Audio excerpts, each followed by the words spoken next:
Maybe, maybe, just maybe. Maybe this will be one of those videos. I feel like I've been saying that a lot lately. Nevertheless, we're joined tonight by Miss Sarah Key. Spelled Sarah like the name Sarah, and the word key like a key used in Kingdom Hearts, appropriately enough. Key, so Sarah Key, no spaces on one word. I would say she's about I don't know, maybe a medium in popularity YouTuber, video game streamer. Um, Pretty big Kingdom Hearts, Final Fantasy nut. So, I mean, who isn't? But all right, so I just want to talk about this one thing real fast. I don't know why, but I've been thinking about it lately, and it's not going away. Where it's supposed to go, I don't know, but it's not going away.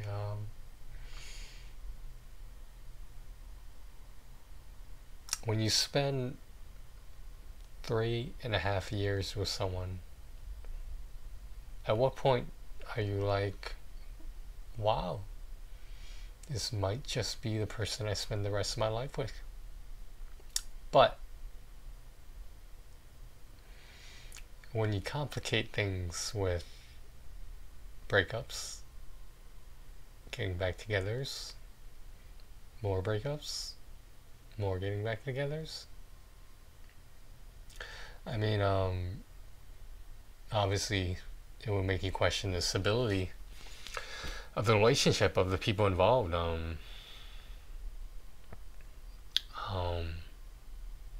Let me say something else real quick. I was debating with myself whether I was gonna say this or not, but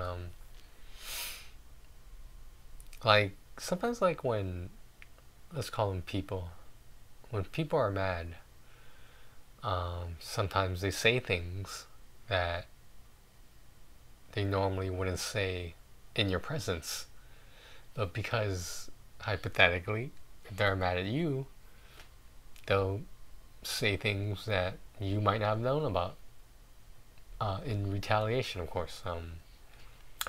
So I'm not gonna say who it was, who, or actually the more than one people who have leaked this to me. Apparently, those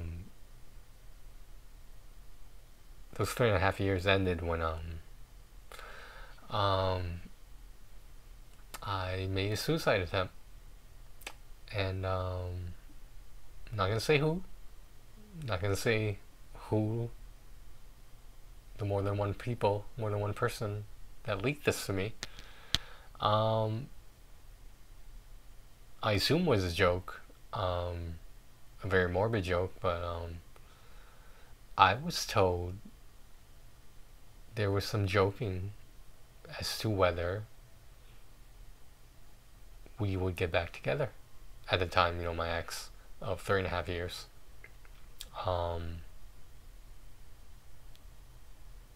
I think I don't know all the details or the word by word synopsis, but it was just a joke, like multiple jokes that there were people placing bets. Jokingly, of course. I would hope so, but I don't know all the details. But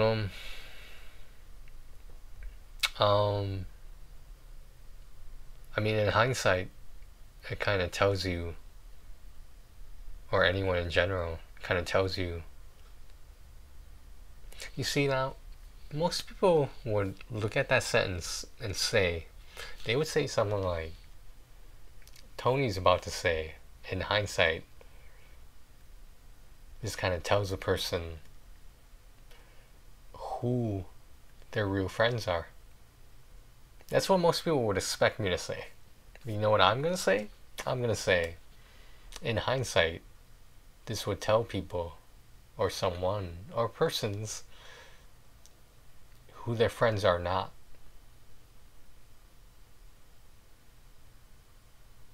Or, on a lesser, you know, hard truth tone to it. It sort of tells you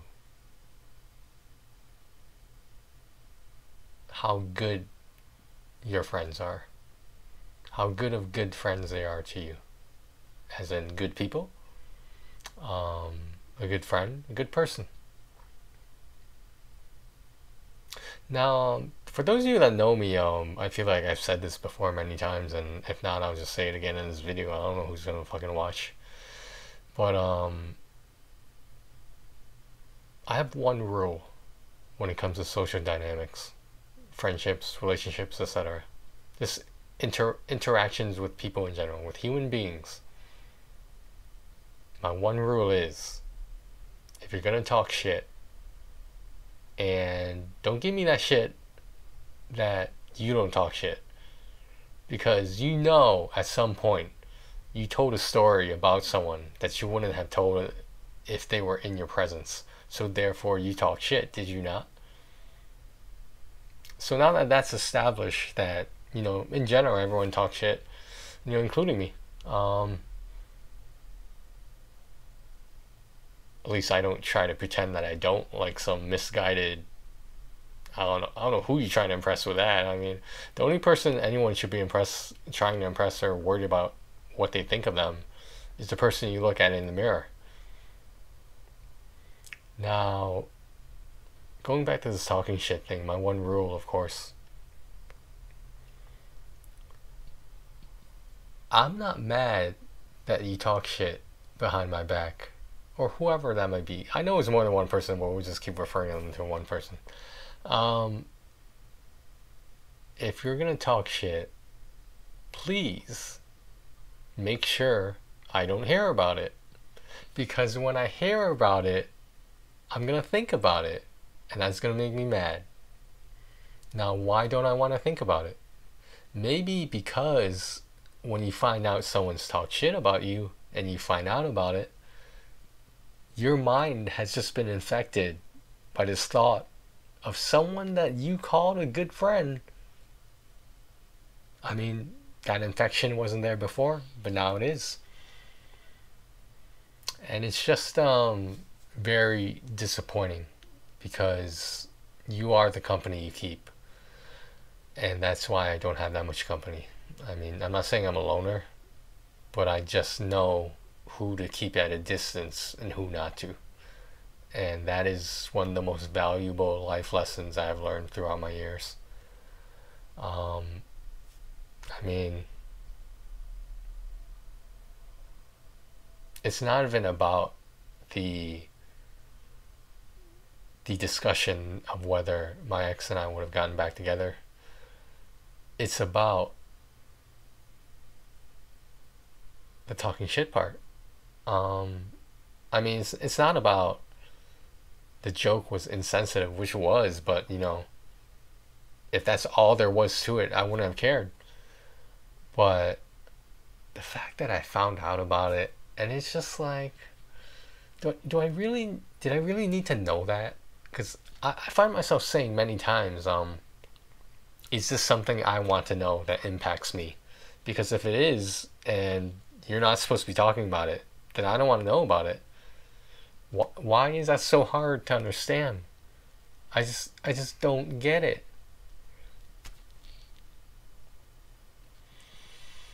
I will say one thing though. I keep, for some reason, replaying the scene over and over in my head, almost as if it was like some bizarre out-of-body experience or something like that. Or like I was detached from myself. So my ex of 3.5 years, while we were together, her grandmother, her basically primary caregiver, caretaker, passed away. And I noticed that when she was close to leaving us, leaving the physical plane in general, that she was nicer to me. I knew she didn't like me, but I think she kind of understood there was nothing I could have done about it. Um, at least that's what I like to hope. But I noticed she was being nicer to me because I think she finally, maybe not even finally, but just felt that it was better for me to be there for my ex than to not have been. I think her deceased grandmother had hope that I would take care of her. And maybe it doesn't seem like it to some people, but I did try. I mean, I think I did more than try. I don't know how else I could have been more there for her in all senses, financially, economically, emotionally. I mean, I don't know what else I could have done, said, or whatnot. But I keep replaying that scene at her funeral.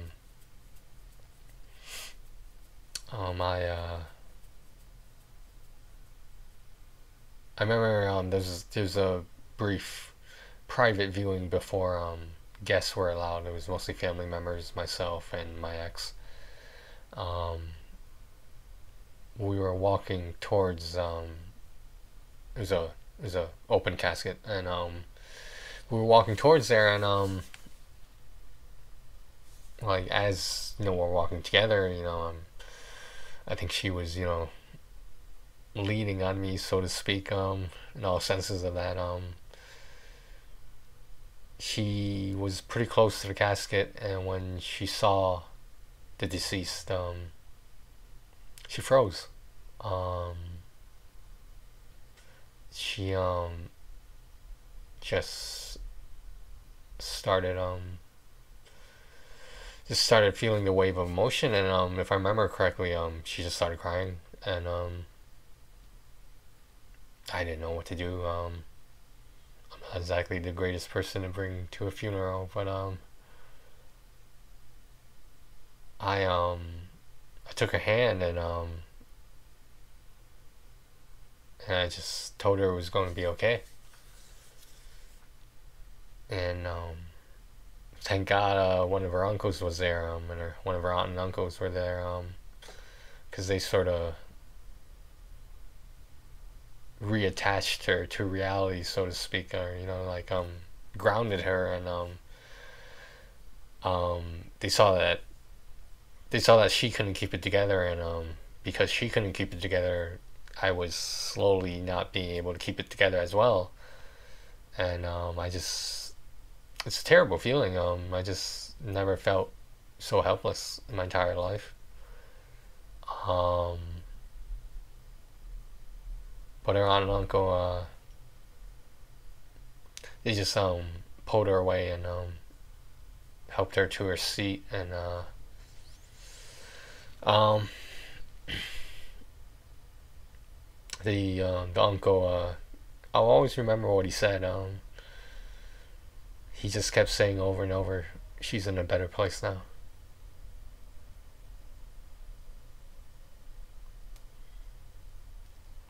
And I think there was a record attendance at the deceased funeral, because she was very important in the religious community.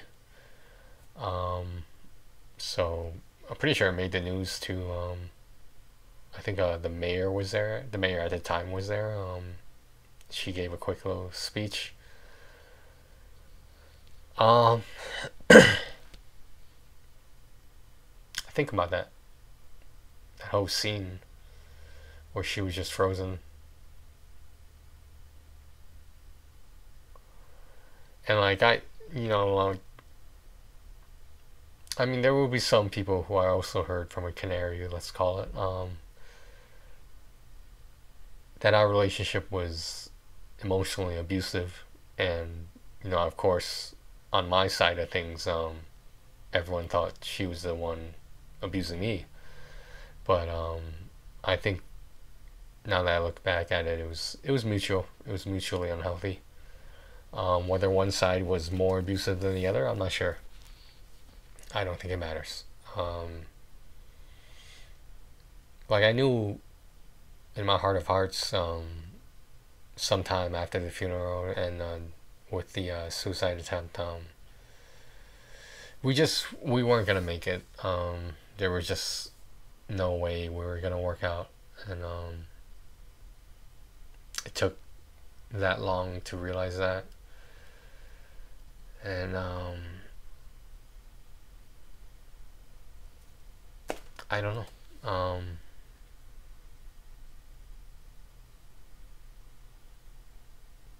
There's one thing that I remember where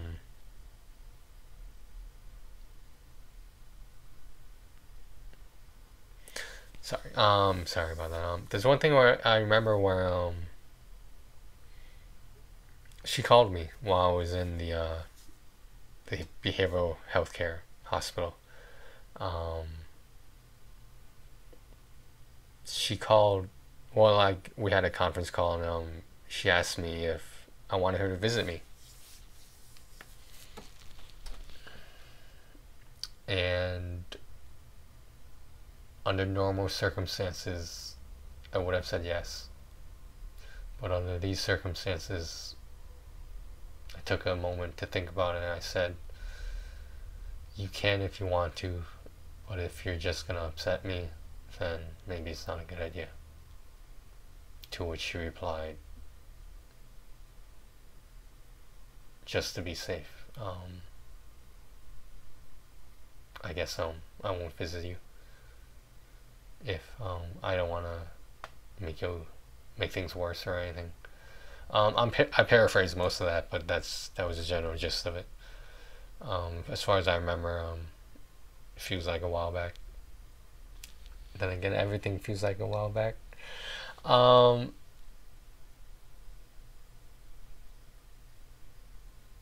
So that was that.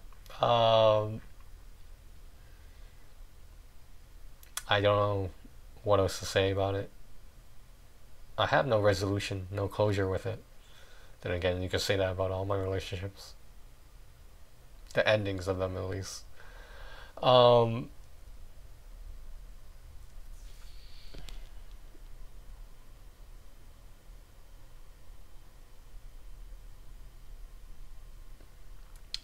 just a scene in front of the casket over and over again.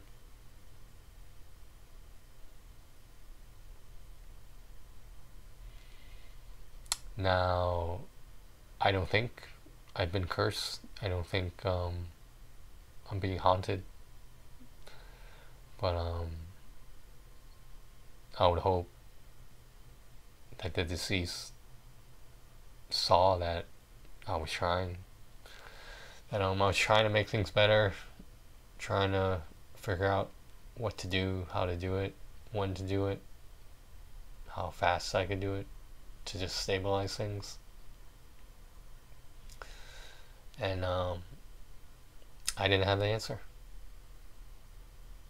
You know, I don't want to say I failed, but I didn't succeed. What do you think, Sarah Key? What did she think? What did she think about all this? So Sarah Key, right? She plays Kingdom Hearts games and beats them using a dance pad, a DDR dance pad that she uses the arrows and the buttons on to play a video game that's meant to be played with a controller. Now, I don't know anyone else who's done that, but like she deserves all the views she gets and her subscribers and whatnot. Because if you watch the videos, it is the most insane shit I've ever seen. Almost the most insane stuff I've seen ever performed on PlayStation. Any generation PlayStation. A DDR dance pad playing Kingdom Hearts. Alright. Thanks for listening, guys. How much longer is this quarantine going on? How much longer is social distancing? How much longer is this virus going on?